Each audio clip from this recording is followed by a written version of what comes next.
There's no way Disney's picking him up after his contract expires in April. They will let it expire, and that's it. Disney doesn't want this. Disney shareholders don't want politics. They just want they want entertainment. They want, and why would you want to allow 50 automatically, take, okay, there's 80 million voters that we don't want to watching our show. I think he's affected by the head writer, who's his wife, who's a liberal. That's the head writer is his wife. Yeah, that's way out there. Jimmy Kimmel's wife. Jimmy Kimmel. No, I know, but the head writer for what? For the show? Jimmy Kimmel show. For the show is his wife. Did you see the podcast where he looked like he was a hostage by her over liberal white anger and bitterness? Over the past few months, ratings and buzz around Jimmy Kimmel's show have taken noticeable hits, leaving viewers asking the same question: what exactly went wrong? Now Rob Schneider is weighing in, and he's not sugarcoating anything.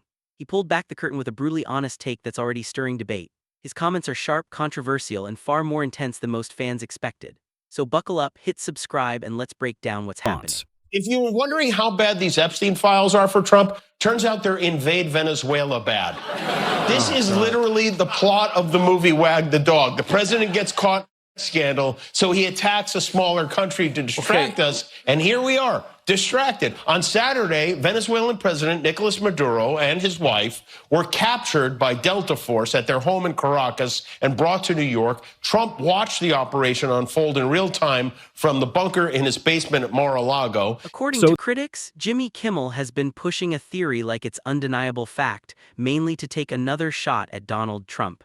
But some say that routine now feels old and predictable. That's where Rob Schneider jumps in to explain why he thinks it no longer works. My response to that is it's a really good warning to comedians and other hosts and other people who do shows that if you go too far down the conspiracy rabbit hole, or if you just get too politicized, and then all of a sudden you're not you're not in the funny business anymore. You're just in the it's politics, and it's it's really a propaganda through comedic imposition. They're imposing their views. Rob Schneider argues that what's happening to the show isn't just bad luck, it's self-inflicted. In his view, Jimmy Kimmel didn't accidentally drift into decline. He steered the show there himself. Schneider believes Kimmel moved away from the thing that originally built his audience, straightforward comedy. Instead, he says the show has gradually turned into a late-night commentary platform focused heavily on one political figure, Donald Trump. According to Schneider, the balance has shifted. Where there used to be quick jokes, sketches, and playful segments, entire monologues now revolve around the same political themes. He claims that constant focus has pushed away viewers who tuned in for comedy, not political commentary. Even longtime fans, Schneider suggests, may be getting tired of hearing the same tone night after night. The jokes start to feel repetitive, the outrage predictable, and the show less like entertainment and more like a lecture. When satire starts sounding like a political message rather than a punchline, he says audiences notice. And once people stop laughing, a comedy show risks losing the very reason viewers showed up in the first place. It wasn't funny, and it wasn't particularly interesting, and it's just factually incoherent, because believe me, if there was anything in those files about Trump, the Democrats had it for years. They would have released it, but you think they would have hid that stuff to protect Trump? Rob Schneider also argues that if there were truly explosive evidence tied to Donald Trump in those long-discussed files, it likely would have surfaced by now. His reasoning is simple. The political incentives alone would make it impossible to keep something that big hidden for years.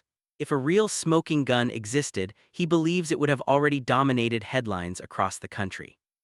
Yet Schneider says Jimmy Kimmel continues leaning into the idea that some major revelation is still waiting to drop. To Schneider, that approach stops feeling like satire and starts looking more like tunnel vision. He views it as an ongoing effort to see Trump embarrassed, whether the proof is there or not. In his opinion, that crosses the line from comedy into speculation driven by frustration, and he believes audiences can sense that difference. Instead of laughing along, some viewers may simply feel exhausted hearing the same prediction repeated again and again. Look, obviously, all that stuff should come out, but the presumption that there's stuff there, it's just how much more of this is it's people see that Russia was the only two people not involved in the Russia-Trump collusion was Russia and Trump. Everybody else seemed to be colluding. So I think the American people see through that. It's just like when you watch the news, depending if you're watching CNN, you have to go, okay, what if politics is war by other means, this is war. So it's just a political warfare. So what are they not telling you? Rob Schneider says this pattern feels familiar to him, almost predictable at this point. He points back to the years when headlines constantly claimed that Donald Trump was secretly colluding with Russia. That story dominated cable news, fueled endless debates, and powered a wave of political outrage across media platforms. Day after day, the narrative was treated by many as if the conclusion had already been reached. Investigations continued, speculation grew louder, and the story stayed in the spotlight for years. But when the dust eventually settled, Schneider argues the final picture was far more complicated than the early certainty suggested. Now he says attention has shifted to discussions around the Epstein files, and to him the tone sounds very similar. Allegations and theories often circulate with confidence long before every detail is verified. Schneider believes the cycle keeps repeating. A dramatic narrative forms, media attention amplifies it, and the public waits to see what actually holds up.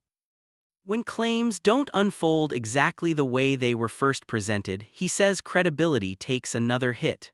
Over time, he argues that pattern slowly erodes public trust. It's treating your audience like they're stupid or like they're just in your own political echo chamber. And it's like he listens. I mean, I think he's affected by the head writer, who's his wife, who's a liberal. That's The head writer is his wife? yeah, that's way out there. Jimmy Kimmel's wife. Jimmy Kimmel. No, I know, but the head writer for what? For the For show? Jimmy Kimmel show. For the yeah. show Is his wife? Did you see the podcast where he looked like he was a hostage by her over liberal white anger and bitterness? Oh, of I course. think it's obviously, look, Jimmy Kimmel's certainly capable of being funny. I mean, I remember doing yes. Rob Schneider believes one major reason Jimmy Kimmel's ratings may be slipping is surprisingly simple. Some viewers feel talked down to rather than entertained. In Schneider's view, when commentary starts leaning heavily into speculation or political certainty, it doesn't land like sharp satire anymore. It starts sounding more like a lecture. He argues that today's audiences are far more informed and independent than many shows assume. With just a few clicks, people can read different perspectives, check sources, and form their own opinions. Because of that, when a late-night host presents speculation as absolute truth, Schneider says some viewers don't feel enlightened, they feel underestimated. That disconnect, he argues, can be toxic for a comedy show. Late-night television traditionally gave people a chance to unwind, laugh, and briefly escape the non-stop political noise of the day. When that escape disappears and the show starts echoing the same tension viewers already see everywhere else, the mood changes. According to Schneider, audiences don't always argue about it, they simply move on. No, I remember doing the show. He was the MC while we did the Hugh Hefner roast 8 days after 9/11. And he was funny. He can be funny.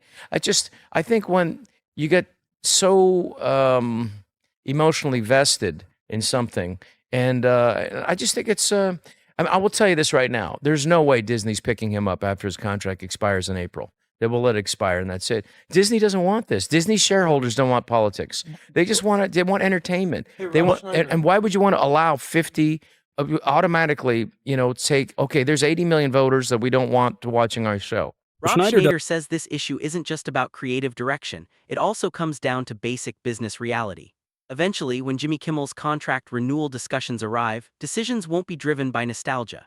Networks, including companies like the Walt Disney Company, ultimately look at numbers. In television, emotional attachment doesn't pay the bills, ratings and advertising revenue do. If viewership continues to decline, Schneider argues the financial argument for keeping a show exactly the same becomes harder to justify. Advertisers invest their money where audiences are watching.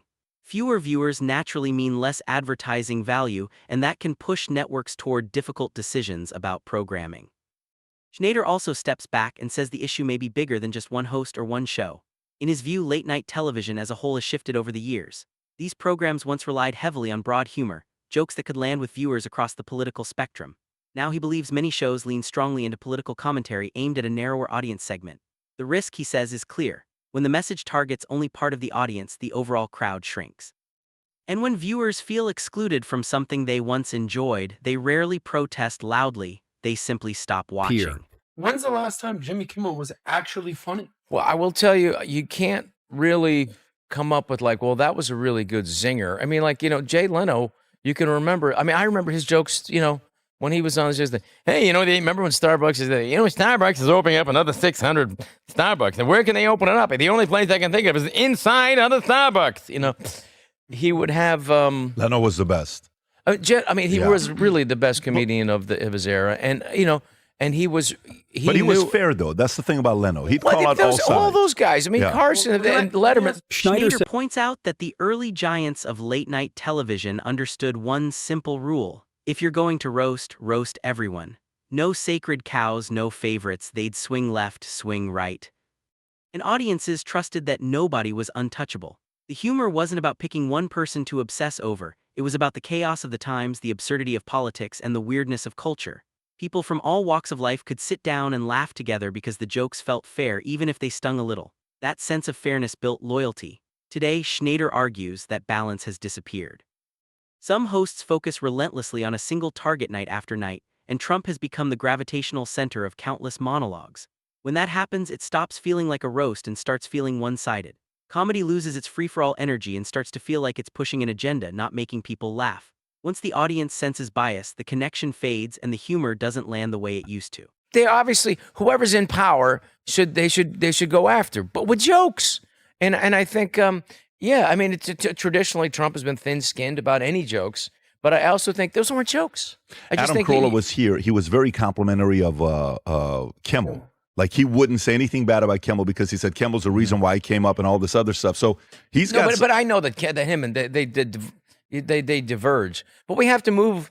We all have to. We can have divergent views without demonizing each other. And the problem with what Jimmy Kimmel does and what I just saw is it's just a continuation of the demonization of half of America. And well, who's that getting? How is that getting us anywhere? Schneider says this problem didn't stop with Trump.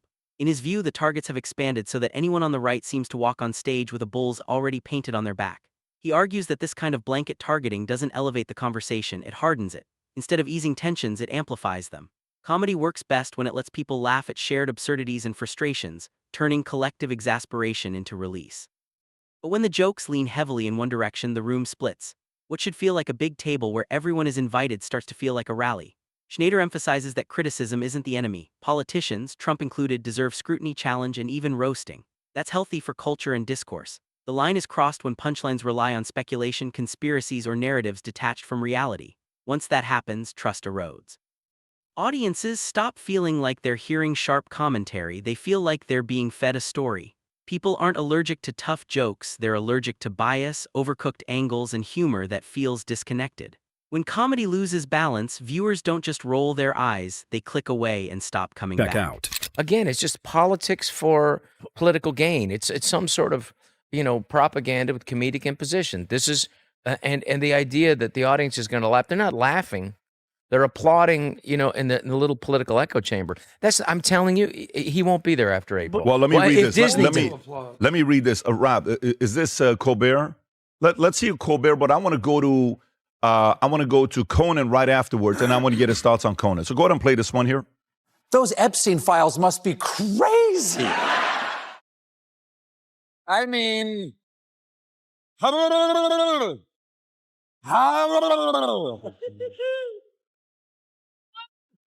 I'm something. I'm anything. Change, It but feels the like message late-night barely hosts are shifts. all reading from the Take same Stephen script. Colbert, for Every instance. night the punchlines He change, jokes but that the Trump's message moves barely in shifts. Take Stephen Colbert, for example. He jokes that Trump's moves in Team. Venezuela The might problem be a distraction isn't the from other joke files, itself. framing It's it as that some the hidden angle scheme. is identical The joke to what itself pops isn't up the across problem, every it's that other the angle show. is the same when every other show is running. Instead of fresh, clever That humor, Trump's it starts moves to in feel Venezuela recycled might be a and predictable. distraction from the Viewers tune in expecting originality, wit, and surprise, not reruns of the same commentary dressed up as comedy. When people sense they're being lectured instead of entertained, the magic disappears. Once trust is gone, the laughter stops. Audiences don't just frown, they click away, switch channels, and keep scrolling, searching for something genuine and unpredictable. scrolling. Let me read Conan's, and I'm going to come to you. So Conan O'Brien says, F Trump comics have been co-opted by anger, just screaming. Comedian late night show Conan O'Brien criticizes comics who are more focused on screaming about Trump. Rob, was there a clip on this, or was this? Okay, go for it. Play this. Some comics go the route of, Can we raise the audio a little bit, guys? I'm going to just say F Trump all the time, or that's their comedy. And I think, well, now a little bit you're being co-opted because you're so angry. You've been lulled. It's like a siren leading you into the rocks. You've been lulled into just saying F Trump, F Trump, F Trump, screw this guy.